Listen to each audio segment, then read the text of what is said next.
보시면 알겠지만 드디어 하나님께서 말씀하시던 것이 이루어졌습니다. 계속해서 멸망할 것이다. 심판을 받을 것이다. 또 북방으로부터 이방 민족이 쳐들어올 것이다. 하나님께서 말씀하셨지만 이제 그것이 실제상으로 이루어지지 않으니까 사람들은 예레미야의 말이 불쾌하고 또 예레미야의 말에 여러 가지 저항을 하게 되었다는 것, 이때까지의 말씀이었지요. 근데 오늘 드디어 이게 참 씁쓸한 결말이죠. 예레미야를 통해서 하나님께서 말씀하셨던 그 심판의 1차적인 전조가 이제 일어나게 되는데요. 그것은 다른 것이 아니라 바벨론 사람들이 이제 쳐들어오고 그 침략 끝에 사람들을 끌고 간 것입니다.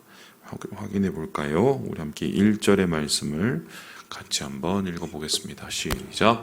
바벨론의 느부갓네살 왕이 유다 왕 여호야김의 아들 여고냐와 유다 고관들과 목공들과 철공들을 예루살렘에서 바벨론으로 옮긴 후에 여호와께서 여호와의 성전 앞에 놓인 무화과 두 광주리를 내게 보이셨는데, 느부갓네살 왕이 1차 침공을 하게 되죠. 예루살렘과 유다는 한 번에 망한 게 아니라 두세 차례에 걸쳐서 이 침략을 받고 거기 완전히 무너지게 되는 상황인데요. 이 첫 번째의 침략 속에서 여기서 중요한 걸 보는 게 왕이 일단 거의 끌려갔고, 뭐 정확하게 따지면 왕의 아들이니까 태자, 황태자라고 표현할까요? 그리고 고관들, 목공들, 철공들, 소위 말해서 유다에서 좀 실력이 있고 나름 어느 정도 한다는 사람들을 다 끌고 갔습니다. 특별히 철공과 목공을 끌고 갔다는 것을 보면은, 목공과 철공을 끌고 가면은 뭐 더 이상 어떤 기구라든가 제일 중요한 그 무기를 만들지 못하겠죠. 한마디로 꼼짝도 하지 못하게 하기 위한 이 첫 번째 조치였던 것입니다. 아마 이러한 침략이 일어났을 때 당시 예루살렘 상황이 어느 정도였는지 분명히 우리는 예상할 수 있습니다. 이 말 그대로 아비규환이었겠죠. 그리고 장차 어떻게 이 일에 대해서 정리를 하고 대비할지 굉장히 많은 생각이 오갔을 것입니다. 이후의 말씀을 보면 그 흐름들이 어떻게 진행이 되냐면, 바벨론과 어쨌든 좀 잘 지내서 이 위기를 좀 돌파해 보자라고 하는 이 한마디로 이 친바벨론파라고 표현돼. 그리고 반대로 바벨론에게 우린 대항해서 독립을 되찾아야 된다라고 얘기하는 반대쪽, 이렇게 이게 나눠지게 됩니다. 결론적으로 이 유다가 망하게 된 이유는 이 반대편, 그러니까 바벨론에 반하는 편이 이 정치를 잡았기 때문이고, 결국 그것에 의해서 완전히 이제 돌 위에 돌 하나도 남지 않는 완전한 파멸이 예루살렘에 임하게 되는 것이죠. 자, 이런 상황에서 하나님께서는 예레미야에게 또 계시와 말씀을 전하시는데요. 이번 말씀도 어떻게 보면은 비유를 통한 이야기였습니다. 그 비유가 무엇이었을까요? 하나님께서 두 광주리를 보여주셨다라고 얘기합니다. 무화과 광주리 2개. 그런데 그 2개는 한쪽은 너무 극히 좋아 보이는 무화과, 먹으면 너무 맛있을 것 같은 무화과가 있었고, 반대편에는 어떻습니까? 완전히 썩어서 먹을 수도 없는 나쁜 무화과가 있었다. 좋고 나쁘고가 정확하게 보이는 것이죠. 이러한 무화과 두 광주리를 하나님께서 보여주신 이유가 무엇이겠습니까? 여기를 통해서 예루살렘과 유다의 앞으로의 현실 그리고 미래를 보게 하시려고 한 것인데요. 그런데 하나님께서 말씀하신 이 이야기가 의외의 모습이라 좀 많이 놀라게 됩니다. 우리 함께 5절의 말씀을 같이 한번 읽어보도록 하겠습니다. 5절입니다. 시작. 이스라엘의 하나님 여호와께서 이와 같이 말씀하시니라. 내가 이곳에서 옮겨 갈대아인의 땅에 이르게 한 유다 포로를 이 좋은 무화과 같이 잘 돌볼 것이라. 우리가 생각하기에는 한번 해봅시다. 지금 끌려가서 거기 노예로 살고 한마디로 포로와 인질로 잡혀 있는 그들이 좋은 무화과 같을까요? 아니면 반대로 지금 그래도 안 붙잡혀가고 예루살렘에 남아서 그래도 훗날을 도모할 수 있는 이들이 좋은 무화과 같을까요? 우리 생각엔 당연히 그래도 당장 내가 어려움을 당하지 않으니까 그래도 안 끌려간 게 훨씬 그래도 낫지 않을까 뭐 이런 생각을 하게 됩니다. 뭐라도 생각할 수 있고 여유가 있고 뭐라도 아직은 가능성이 있어 보이니까요. 반면에 지금 바벨론으로 끌려간 사람들은 완전히 이제 내일을 알 수 없는 곳에서 정말 극한 고통을 당해야 되는 것이 분명한데 지금 하나님께서는 이것을 전혀 다른 식으로 해석을 하고 계시는 것, 이것을 어떻게 받아들여야 될까? 이것을 제가 조금 변형시켜서 말씀을 드려보겠습니다. 일제 시대에 우리 일본 강점기를 겪었습니다. 일본 강점기 때 여러분 아시는 것처럼 우리 민족이 다 수탈을 당했죠. 그 수탈을 당할 때에 우리나라에서 수탈을 당하신 분도 있지만 끌려가신 분들이 있습니다. 예를 들어서 일본이나 뭐 어떤 다른 지역으로 끌려간 징용들 한번 생각을 해보세요. 징병들. 제가 아는 분도 이 징용 끌려가셔서 일본에서 진짜 죽기 살기로 고생하고 오신 분을 알고 있어요. 그 가족들을. 그리고 그 가족들 중에 일부는 지금 일본에서 살고 계시고 그리고 얼마 좀 되긴 얘기해야겠지만 그 가족들이 서로 소식까지 다 끊겼다가 예전에 그 이산가족 그 방송할 때 그 방송에서 찾은 이야기가 제 친구 어머니 이야기예요. 그래서 일본 가족들과 이렇게 만난 그런 이야기가 있어요. 그런데 지금도 어떻게 보면은 지금 떨어져 지내야 되고 이 트라우마가 있고 그 훗날에 있는 나쁜 경험들이 아직도 진행되고 있는데 당시에 징용 간 사람들 보고 니네가 훨씬 앞으로 괜찮은 거야. 니네가 훨씬 나아. 그래도 한국에서 이 조선반도에서 가족들과 함께 밥이라도 뜨고 또 뭔가를 하고 있는 사람들 보고는 야, 니네는 앞으로 뭐 끝장이야. 이렇게 누가 얘기를 했다고 쳐봅시다. 이거는 완전히 뭐 불난 집에 기름 붓는 격이고 뭐 기분 나쁘라고 아예 얘기를 하는 것인데 말도 안 되는 소리죠. 어떻게 지금 징용 끌려간 사람들을 가지고 꼭 그게 훨씬 좋아, 그게 훨씬 훗날이 더 창창할 거야 이렇게 얘기할 수가 있습니까? 상식적으로 보면 하나님께서 예레미야에게 말씀하신 것은 옳지가 않습니다. 그런데 하나님께서는 이렇게 말씀하셔서 이 말씀이 이루어질 것이라고 이야기를 했습니다. 반면에 지금 애국과 그리고 지금 예레미야의 함께 예루살렘에 남아있는 자들을 향해서 이렇게 이야기를 하는데요.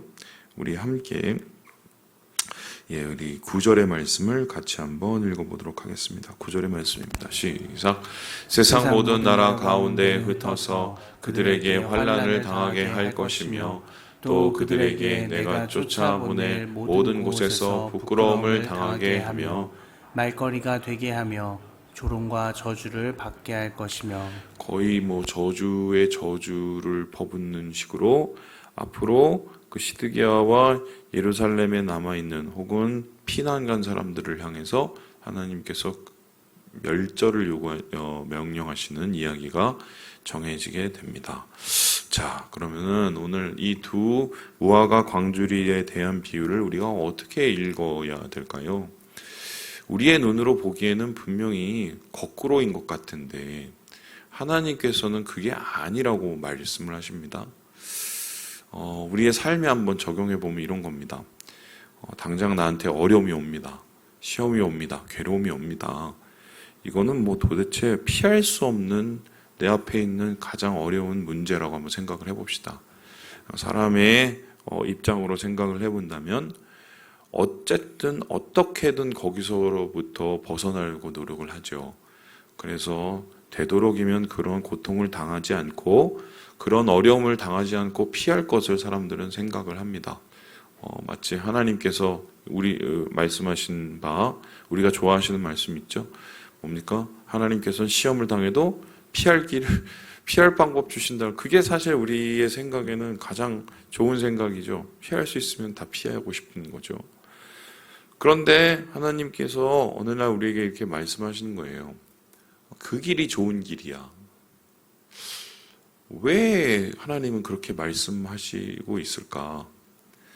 우리가 보기에는 아닌 길인데 하나님이 보시기에는 왜 그것이 맞는 길이라고 좋은 길이라고 얘기를 하실까? 첫 번째 한 가지 알 수 있는 것은 사람의 판단과 하나님의 판단이 다르다는 것입니다. 우리가 생각하는 길과 하나님의 생각하는 길이 다르다는 것이죠. 그 이유를 잘 생각해 보면 우리가 아무리 식견이 좋고 미래를 내다보는 판단 능력이 높을지라도 우리가 볼 수 있는 미래는 사실 10년, 20년 채 되지 않습니다. 여러분, 아무리 날고기는 이 전략을 가진 소위 말해서 주식 투자하시는 분이라 할지라도 갑자기 막 경제 위기가 닥치고 그것이 우리나라를 어떻게 삼키고 그걸 예상하시는 분이 의외로 많이 없었다는 거 아시죠?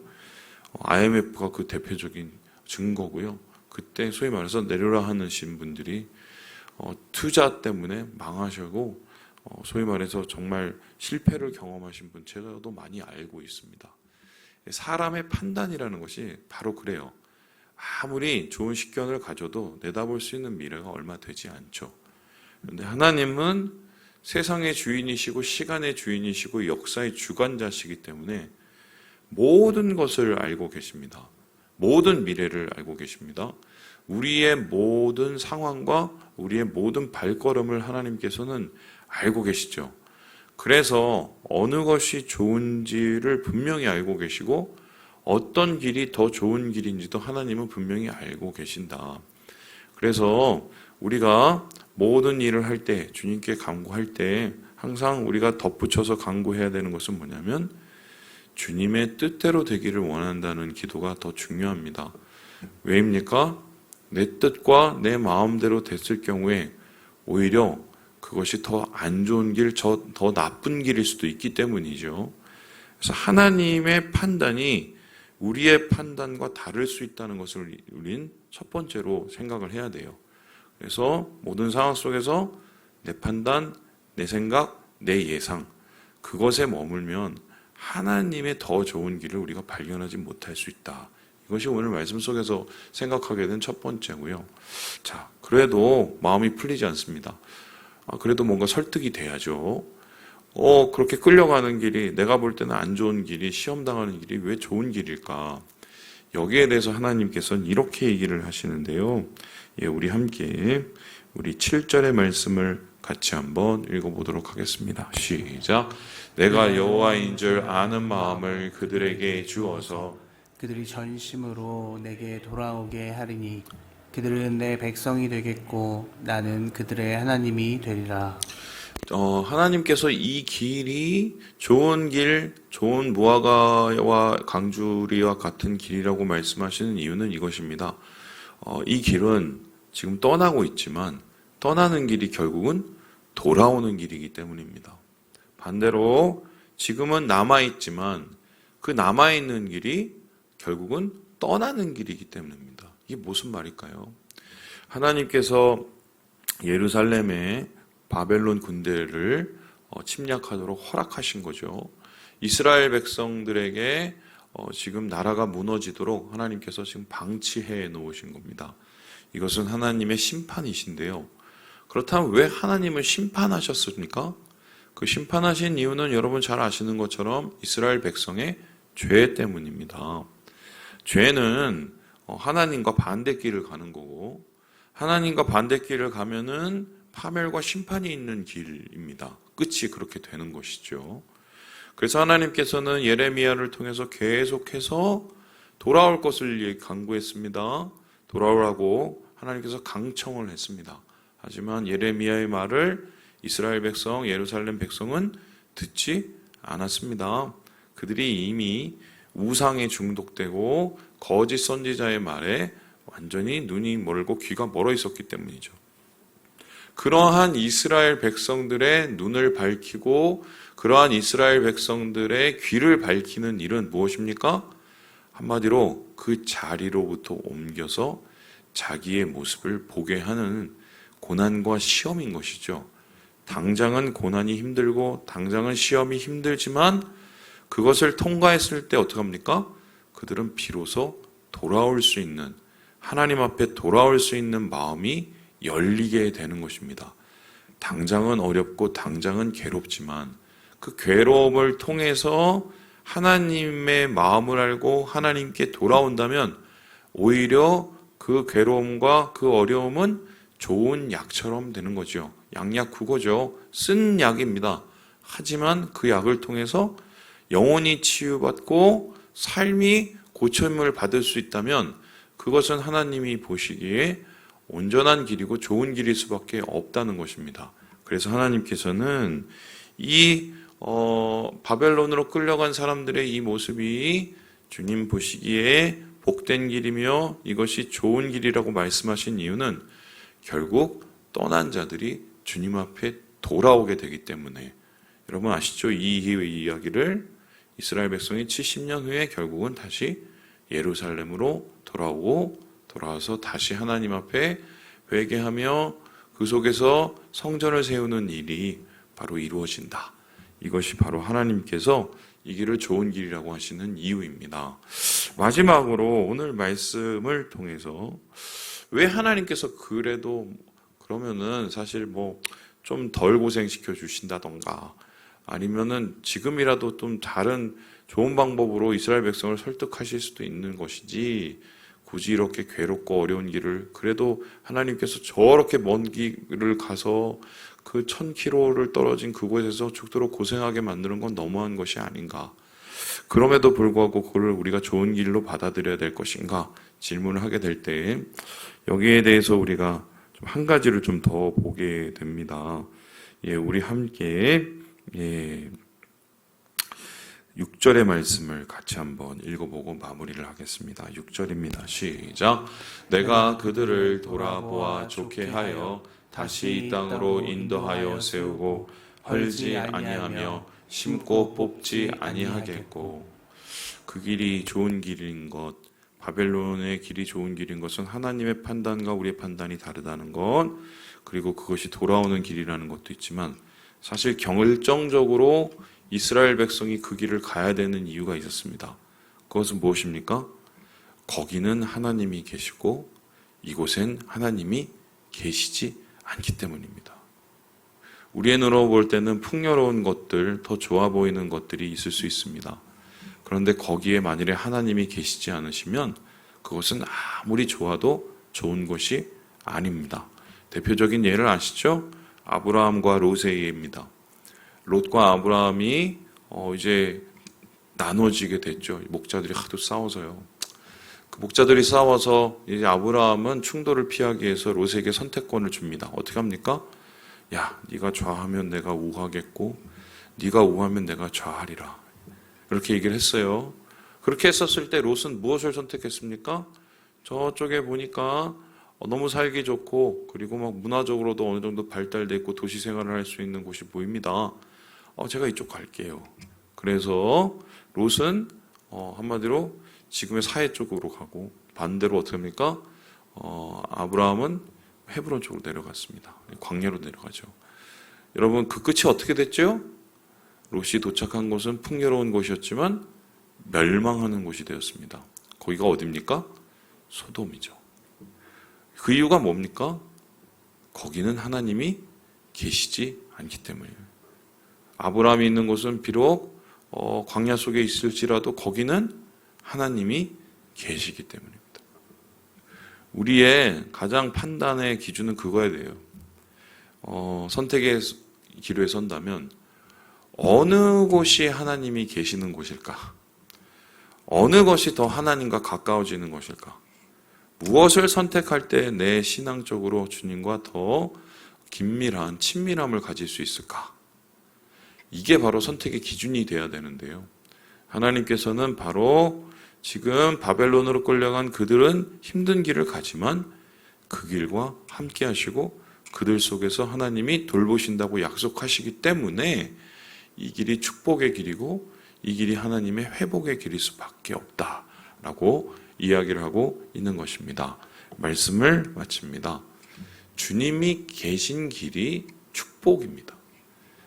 주님과 가까이 하는 것이 우리의 온전한 좋음이라는 것 여러분 기억하시고 오늘 한 해서 오늘 주님의 길을 찾으시고 주님과 가까우시는 친밀한 하루를 보내시는 우리 모든 가족 되시길 주님의 이름으로 축원합니다.